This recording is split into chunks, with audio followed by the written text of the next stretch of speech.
Yes, DTA Bhagalpur CTET तहलका।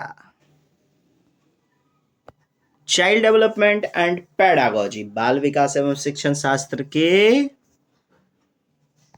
28 जुलाई 2013 के प्रश्न पार्ट 1। निम्नलिखित में से कौन सी संज्ञानात्मक क्रिया विश्लेषण के लिए लीजिए BS ब्लूम का साहब विश्लेषण और उसके अंतर्गत अंतर करना, गुण एवं अवगुण के पक्षों को जानना आता है और 3 नंबर लेके जाता है उत्तर। नेक्स्ट, राजेश अति लोलुप पाठक है, बड़ी ललैलो है, अति लोलुप है, काफी क्यूरियस है। वह अपने कोर्स की पुस्तकें पढ़ने के अतिरिक्त प्रायः पुस्तकालय जाता है, विभिन्न प्रकरणों पर पुस्तकें पढ़ता है। अच्छा, पढ़ने के लिए बड़ा ही लोलुप है साहब। पुस्तकालय लाइब्रेरी जाता है, लाइब्रेरी जा करके तरह तरह की चीजें पढ़ता है, विभिन्न प्रकरण पर पुस्तकें पढ़ता है। इतना ही नहीं, राजेश भोजन अवकाश में भी परियोजना कार्य प्रोजेक्ट वर्क करता है। माने क्या है साहब, आंतरिक रूप से अभिप्रेरित है, तभी तो वो ऐसा कर रहा है। इंटरनल मोटिवेशन, अभिप्रेरणा का सिद्धांत CL हल, क्लार्क लियोनार्ड हल। मनुष्य में आंतरिक अभिप्रेरणा या तो बाह्य अभिप्रेरणा, तरथी पे बॉल जन्माइल वो है, नौकरी तो लाग गया तो समाज में ताना देते हैं और हम जी तोड़ मेहनत करते हैं, बाह्य अभिप्रेरणा। लेकिन आंतरिक अभिप्रेरणा, घर की हालात बहुत खराब है, भीतर से इंटरनल रूप से भूख प्यास, काफी तंगी का माहौल, आंतरिक रूप से काफी मोटिवेटेड है साहब। किस रूप में वर्णित किया जा सकता है? तथ्य आधारित, शिक्षक अभिप्रेरित, ना, मापन आधारित, 1 नंबर उत्तर। नेक्स्ट, भाषा विकास में सहयोग करने का कौन सा तरीका गलत है? गलत तो पूछ रहा है, बात बूझे।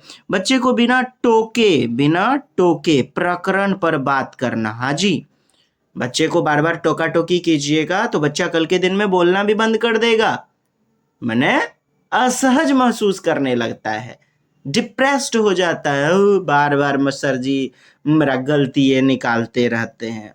उस समय तो बच्चे को ना टोको, आप एकांत में बच्चे को ले जा करके उसकी गलतियां को बता सकते हो। उसकी अपनी भाषा के प्रयोग को अमान्य, यार प्रत्येक बच्चा अपने आप में विशेष है, सभी बच्चे की भाषा को मान्यता देनी चाहिए। अमान्य करना गलत, और क्या गलत है, यही तो उत्तर है। उसके प्रयोगों का, भाषा प्रयोग का समर्थन करना, हाँ जी, भाषा के प्रयोग के अवसर देना, बिल्कुल। क्या नहीं होगा? 2 नंबर नहीं होगा, मार दीजिए। मानव बुद्धि एवं विकास की समझ शिक्षक को योग्य बनाती है। किसमें? निष्पक्ष रूप से अपने शिक्षण अभ्यास करने में, यानी कि जो भी टीचिंग किया उसका प्रैक्टिस करवाते रहने में। शिक्षण के समय शिक्षार्थी के संवेगों पर नियंत्रण, यानी इमोशन पर कमांड करने में। विविध शिक्षार्थी, लीजिए विविध प्रकार का सोच, कोई सृजनशाली बच्चा है, कोई मंदबुद्धि बच्चा है, उसके बारे में, यानी अन्य अन्य प्रकार के बच्चे, व्यक्तिक विभिन्नता पर चाहे अलगाव हो, उनमें शिक्षण के बारे में एक शिक्षक को स्पष्ट जानकारी मिलती है। क्यों नहीं बेहतरीन उत्तर होगा। अलग अलग प्रकार की बुद्धि विकास क्या मदद करती है शिक्षक को समझने में? विविध शिक्षार्थी, विविध प्रकार के बच्चों के किस प्रकार से वो रीड करेंगे, किस प्रकार से उन्हें बेहतरीन रूप से शिक्षण किया जाना चाहिए, टीच किया जाना चाहिए, इसके बारे में स्पष्टता मिलती है। Yes, 3 will be the best answer.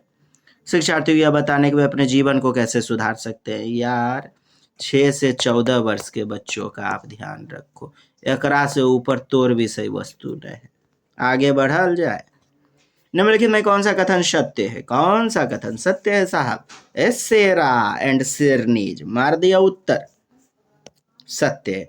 खेलना संज्ञान और सामाजिक दक्षता के लिए सार्थक है। या संज्ञान का विकास होता है, शारीरिक का क्षमता का विकास होता है, सांवेगिक क्षमता, यानी कि ऑल PCMS, खेलने से physical, cognitive, mental, social, emotional सारे पक्षों का विकास होता है। सामाजिकता, खेलने से, क्रिकेट बॉल फेंक रहे हैं, कैच कर रहे हैं, कोई बल्ला कोई बॉल पकड़े हुए है, क्रिकेट में ही देख लीजिए सारे बच्चे मिलके काम कर रहे हैं, तो सौहार्दता का, भाईचारा, सहयोगात्मक भावना, राष्ट्रीयता, समाजीकरण का भाव विकसित हुआ कि नहीं हुआ? तो सामाजिक दक्षता के लिए सार्थक है। कहता है शिक्षक द्वारा प्रश्न पूछना संज्ञानात्मक विकास में बाधक है, बताइए। अरे यार, बढ़ावा देता है, बाधक थोड़े होता है। विकास और सीखना सामाजिक सांस्कृतिक संदर्भों में अप्रभावित रहते हैं, नहीं साहब, प्रभावित हो जाते हैं। शिक्षार्थी एक निश्चित तरीके से, विविध तरीके से सीख सकते हैं। चलिए 4 नंबर उत्तर। बच्चे के विकास में आनुवांशिकता माने हेरिडिटी जो है, जेनेटिक्स जो है, और वातावरण एनवायरनमेंट की भूमिका के बारे में कौन सा सत्य है? आनुवांशिकता वातावरण दोनों एक बच्चे के विकास में 50-50% योगदान रखते हैं। यार ये कौन कहेगा? अच्छा, आपसे प्रश्न आए कि विकास बड़ा कि आनुवांशिकता, बता पाओगे साहब? मैंने थोड़ी ही देर में कहोगे जेनेटिक्स जो होता है वो एनवायरनमेंट के कारण होता है डेवलप। आप ये कह सकते हो कि जेनेटिक्स जो होता है, हेरिडिटी जो होता है, वो सबसे बड़ा प्रमुख लक्ष्य है। लेकिन वातावरण फिर कहाँ गया? एक कितना भी अच्छा पौधा हो गेहूं का, फूल वगैरह, आप जाकर के लद्दाख में बो दो, कश्मीर में बो दो, पैदा होगा? वही तो बातें हैं। तो 50-50% दोनों बटा थोड़े हैं। विकास को प्रभावित करने में भोजन का भी तो योगदान है, जाति प्रजाति का योगदान है, लिंग का योगदान है, हाँ, संस्कृति का योगदान है, यानी सारी चीजें हैं ना। बच्चे की आर्थिक स्थिति, केवल आनुवंशिकता और विकास को आप 50-50% दे दोगे तो बाकी क्या लेगा? हाथी का अंडा। बात बुझे में आया? समवयस्कों और पितृक जीन्स, यानी समवयस्क जो भी और पितृक जो है, पितृक दादा परदादा वगैरह, माता पिता वगैरह, सापेक्ष योगदान योगात्मक नहीं होता, नहीं साहब, गुणात्मक होता है। और ये कह रहा योगात्मक नहीं होता, बिल्कुल सही तो बात है, और यही तो सत्य होगा। योगात्मक नहीं होता है, एडिटिव नहीं, मल्टीप्लिकेटिव होता है। जो जीन्स हैं, जेनेटिक्स हैं, उसमें गुण को देखा जाता है, तो गुणात्मक होता है, योगात्मक नहीं। और यही तो सही है, नहीं लगा हुआ है ना दोस्त? आनुवांशिकता वातावरण एक साथ परिचालित नहीं होते। क्यों साहब? एक साथ परिचालित होते हैं ना। बच्चा वुम्ब में आता है, गर्भ में, तो वहां भी तो एक प्रकार का एनवायरनमेंट मिलता है, यानी विकास के साथ साथ जो है ना, एनवायरनमेंट साथ साथ चलता है। कैसे एक साथ परिचालित नहीं होता? गलत बात, गंदा वाला बात न कीजिएगा, बात बुझे में आया? हाँ, सहज रुझान वातावरण से संबंधित है, जबकि वास्तविक विकास के लिए आनुवंशिकता जरूरी है। क्यों? वातावरण वास्तविक विकास के लिए जरूरी नहीं है, केवल आनुवंशिकता जरूरी है। मजाक कैले है मर्द हो। चलिए उत्तर हो गया 2 नंबर। समाजीकरण अब लीजिए, व्हाट इज सोशलाइजेशन? अरे यार, समाज के द्वारा बनाए गए नियम, कायदे, कानून, मापदंड, जो भी मानदंड है, नाक में उंगली नहीं देना है, दूसरे का टिफिन चुड़ाना नहीं है, अरे छंगूड़ी है, सुन रे, दूसरा पे थूक नहीं फेंकना है, दांत नहीं काटना है। दादा दादी पापा मम्मी सिखाते हैं ना, क्या करते हैं? समाजीकरण तो करते हैं बच्चे का, है बुझे? गए जाके मॉल में कोनो सामान चुरा लिए, क्या है? समाज ने नियम बनाया है चुराने का? नहीं, चुराने का नियम बनाया है, और नहीं तो होगी जेल, दंड। यही तो है मानदंड मेरे दोस्त, मेरे भाई और उनकी बहनों। सामाजिक मानदंडों में परिवर्तन यानी बदलना। अब बताइए, बदलना थोड़े, समाज के मानदंडों के साथ अनुकूलन करना। यस, समाज के द्वारा जो मानदंड बनाए गए उसमें बच्चे का अनुकूलन करना, उसमें बच्चे को ढाल देना, सामाजिक नियम कायदे कानून में ढाल देना। और 4 नंबर उत्तर होगा। चलिए आगे बढ़िए। एक पीटी शिक्षक क्रिकेट के खेल के अपने शिक्षार्थी क्षेत्र रक्षण को सुधारना चाहता है। अच्छा जी, क्षेत्र रक्षण को सुधारना चाहता है।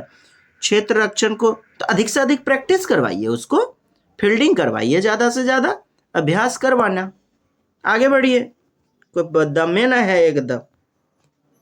एक शिक्षिका अपने शिक्षार्थी किस रूप में मदद करना चाहती है, वही स्थिति के अनेक दृष्टिकोण की सराहना कर सके, वह विभिन्न समूहों में, अच्छा, अलग अलग समूह में बच्चों को बांटती है, वाद विवाद करवाती है, तो सहयोगात्मक गुण विकसित होंगे, है ना। कोलैबोरेटिव लर्निंग बढ़ेगी, अनेक अवसर उपलब्ध करा। वाइगोत्स्की के परिप्रेक्ष्य में, अच्छा जी, उनके अनुसार शिक्षार्थी विभिन्न दृष्टिकोण को डैश करेंगे, तो आत्मसात करेंगे, हाँ, और अपने तरीके से उस स्थिति में अनेक परिप्रेक्ष्य विकसित करेंगे, आत्मसात करेंगे वाइगोत्स्की के दृष्टिकोण से, यानी खुद में धारण करेंगे, निर्माण नहीं, निर्माण तो पियाजे के अनुसार सही होगा। अच्छा जी, जो बोल रहे हैं आत्मसातीकरण, एजिमिलेशन, जीन पियाजे के अनुसार, यारा सामाजिक नियम कायदे कानून का अनुकरण करके आत्मसात करते हैं पियाज वाइगोत्स्की के तहत भी। हाँ जी, चलिए, बाकी तो कोई विकल्प है ही नहीं। नेक्स्ट, सीता ने हाथ से दाल चावल खाना सीख। देखिए, सीतिया बेचारी 1 साल की हुई, मम्मियो बाबू खिलाता था हाथ से कौरो कौरो। 2 साल का हुआ था, दादा दी मैयो पापा खिला देते थे। बच्चा समाज में ढल करके खुद से दाल में भात मिला करके अब खाना शुरू कर दिया है। के ई बुचिया सीतिया नामक, उसने जी चीजों को करना अपने स्कीमा में। स्कीमा क्या है? पैकेट ऑफ इंफॉर्मेशन, काम करने का तरीका, ढंग, ठीक। तो अपने कार्य करने के ढंग में बोले तो स्कीमा में दाल और चावल खाने को क्या कर लिया? अंगीकार कर लिया। क्या ना, ये तो अपने सीडीपी का टर्म ही नहीं है, समायोजित कर लिया। समायोजन यानी अकोमोडेशन, यानी पूर्व ज्ञान को छोड़कर नवीन अवधारणा या ज्ञान को धारण कर लेना। और अनुकूलन, और हमारा अनुकूलन ही तो होगा एडेप्टेशन। अनुकूलन के 2 भाग होंगे, आत्मसातीकरण और दूसरा समायोजन। यस, अनुकूलन क्या होता है? चीजों को अपने अनुसार ढालना, अपने उपयुक्त बनाना, एडेप्ट कर लेना। भाई वाह, अगला स्टेशन पे उतर जाएंगे, है तनी 50 ग्राम हट न जो, है।